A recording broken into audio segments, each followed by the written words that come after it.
Three of the world's biggest religions share a hidden pattern that could completely shift how you think about money and spiritual abundance. Right now, people are building massive wealth by applying ancient sacred principles that have been kept from ordinary believers for centuries. I spent years digging through religious texts, and what I found left me speechless. Get ready, because what I'm about to show you will challenge everything you've been taught about faith and prosperity. What if Buddhism's poverty teaching is the biggest misunderstanding about wealth? Here's something that'll blow your mind right from the start.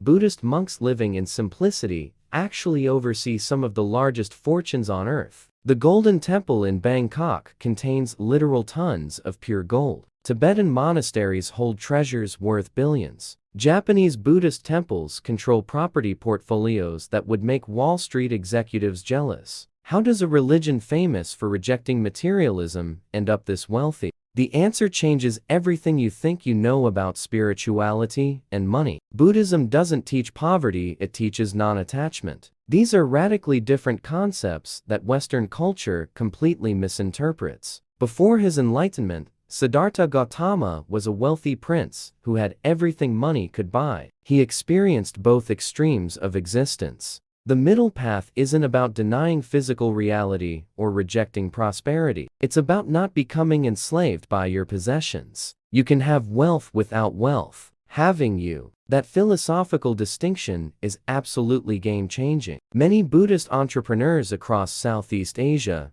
have built incredible fortunes precisely because they understand this principle. There's a Buddhist concept called dana, generosity as spiritual practice. But it's not just about giving away money randomly. It's about keeping energy and resources flowing. The more you allow abundance to move through you, the more returns to you. It's a prosperity principle based on interconnection and constant movement. Karma, so misunderstood in Western culture, isn't divine punishment or reward, it's simply cause and effect. You plant prosperity actions, you harvest prosperity results. You plant scarcity actions, you harvest scarcity. It's natural law, not moral judgment. This puts complete power in your hands right now. Buddhist monasteries thrive because they function as centers of wisdom, education, and community service. They generate real value for society and receive material support in return. It's the principle of value exchange operating in its purest form.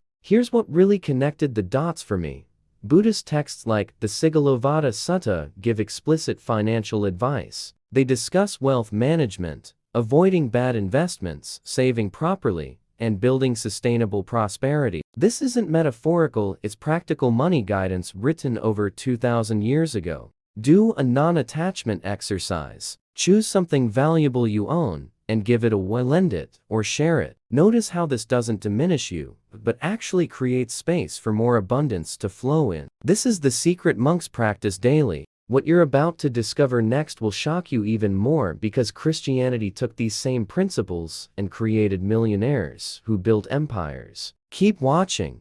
Why Christian leaders live in mansions while preaching about humility. Let's talk about the elephant in the room that makes people uncomfortable. Why do certain religious leaders fly private jets, live in multi-million-dollar estates, and accumulate incredible fortunes while teaching their followers about sacrifice and humility? The answer lies in something called prosperity theology, and it has deeper biblical roots than most people realize. Here's the truth that transformed my understanding. The Bible is packed with wealth-building principles that have been systematically hidden from regular believers. Abraham, considered the father of three major religions, wasn't just a man of faith, he was extraordinarily wealthy. Scripture describes his riches in livestock, silver, and gold as abundant. Solomon, the wisest king, was also incredibly rich. But here's the secret nobody talks about.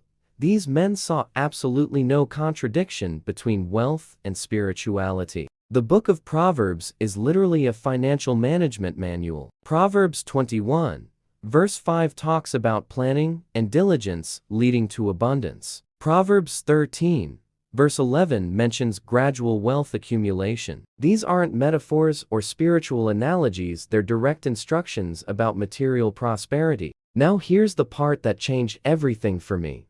The parable of the talents isn't about spiritual gifts, like churches teach. It's literally about multiplying money. The servant who buried his talent got condemned, while those who invested and multiplied their money got rewarded. Jesus was teaching investment principles and financial growth strategies. The Greek word talentin was actual currency, not a metaphor. We're talking about roughly 6,000 denarii, equivalent to 20 years of wages for a common worker back then. Jesus was clearly saying, use money to make more money. But there's more. The concept of tithing isn't just about charitable giving, it's about the principle of multiplied returns. Malachi 3, verse 10 presents this as a test.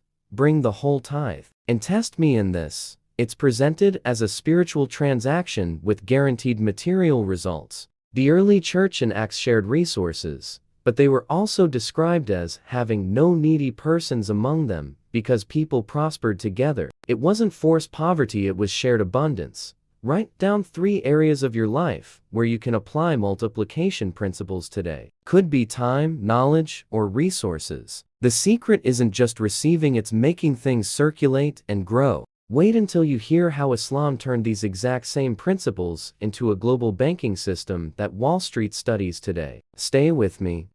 How Islam created the financial system that runs modern banking. Get ready to have your perspective completely shifted, because what I'm about to reveal about Islamic finance will change how you see the global economy. While medieval Europe banned interest and considered profit sinful, the Islamic world was building the most sophisticated banking system the planet had ever seen. By the 8th century, while much of the world operated on barter economy, Muslims were already using checks, letters of credit, and international bank transfers. The word check comes from Arabic sak. The concept of banking originated in Islamic money exchange houses. Wall Street still studies Islamic finance principles today because they created rules that prevent economic crashes. But here's the powerful secret. The Quran doesn't condemn wealth, it condemns injustice in obtaining it. That's a crucial difference most people miss. Prophet Muhammad was a merchant before his revelations. His first wife, Khadijah, was an extremely successful businesswoman. Islamic tradition honors dignified work and ethically earned prosperity. The concept of rizq in Islam is revolutionary. It's divine provision that comes through human effort. It's not waiting passively for miracles, it's working actively, knowing that God facilitates the path for those who strive. There's even a specific prayer for business prosperity that Muslim merchants have recited for centuries. The zakat system, one of Islam's 5 pillars, is economically brilliant. It's not random charity, a calculated redistribution of 2.5% of annual wealth that keeps the economy circulating and prevents extreme capital concentration. Modern economists recognize this as one of the most balanced income distribution systems ever created. Islamic finance principles prohibit destructive speculation but encourage productive investment. They ban exploitative interest but allow profit sharing. It's a model based on shared risk and mutual prosperity that's worked for over 1,400 years. Muslim merchants during the Golden Age understood something profound. Wealth is a tool for community benefit and personal growth, not an end goal. That mindset shift creates completely different financial outcomes. Reflect on your investments and business dealings. Do they generate real value or just speculate? Does the money you pursue come from exploitation or fair exchange? These questions can transform not just your financial results, but your entire relationship with abundance. If this is opening your eyes to something completely new, drop abundance in the comments. Which of these 3 traditions resonates most with your journey? Your answer might inspire someone else. And if you're starting to see the universal pattern here, hit that like button. It shows you're ready for the final piece that connects everything together. What if these 3 religions share one universal prosperity code? Here's the revelation that completely transformed my life and could transform yours. There's a universal code running through Buddhism, Christianity, and Islam. When you strip away cultural layers and go straight to the spiritual core of these traditions, you find the same pattern repeated in different forms. First universal principle. All 3 teach that abundance flows from alignment, not struggle. In Christianity, it's seek first the kingdom and everything else will be added. In Islam, It's trusting risk while taking action. In Buddhism, is following Dharma and natural prosperity happens. The pattern? Align with correct principles and abundance flows naturally. Second universal principle. All three connect, giving with receiving. Christian tithing, Islamic zakat, Buddhist dana, different names for identical wisdom. Circulate resources to receive back multiplied. It's not obligatory charity. It's understanding you're part of a larger flow of energy and resources. Third universal principle. All three value dignified work and value creation. There's no romantic notion of dirty money or noble poverty in original scriptures. There is condemnation of exploitation, injustice, and toxic obsession, but honest work that generates value always gets honored. Fourth universal principle.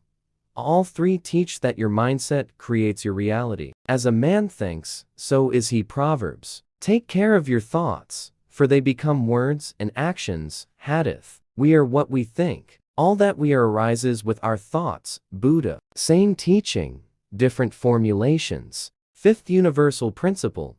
All three present universal laws of cause and effect. You reap what you sow, across all traditions. This isn't moralism, it's spiritual physics. Your actions generate predictable consequences. The universal formula I discovered has 3 simple steps. You can start today. Step 1. Define your clear intention. What does prosperity mean for you specifically? Don't copy anyone else's dream. Christianity, Islam, and Buddhism agree. Knowing your purpose is fundamental. Step 2. Align your daily actions with that intention. You can't ask for abundance while acting from scarcity mindset. Work, invest, study, create real value in the world. Step 3. Practice strategic generosity. Give time, knowledge, or resources regularly. This keeps energy circulating and attracts more abundance. I applied these 3 principles for 21 days straight, and the results were undeniable. It wasn't magic. It was alignment. It wasn't luck. It was understanding universal laws that have existed for millennia, hidden inside 3 of humanity's greatest spiritual traditions. Now, it's your turn to apply this. If this video opened your eyes to something new, smash that like button. Comment, "I receive," to affirm your intention for aligned abundance. Subscribe to this channel to keep discovering the secrets religions have guarded for centuries. And share this video with someone who needs to hear this truth today. Your transformation starts right now.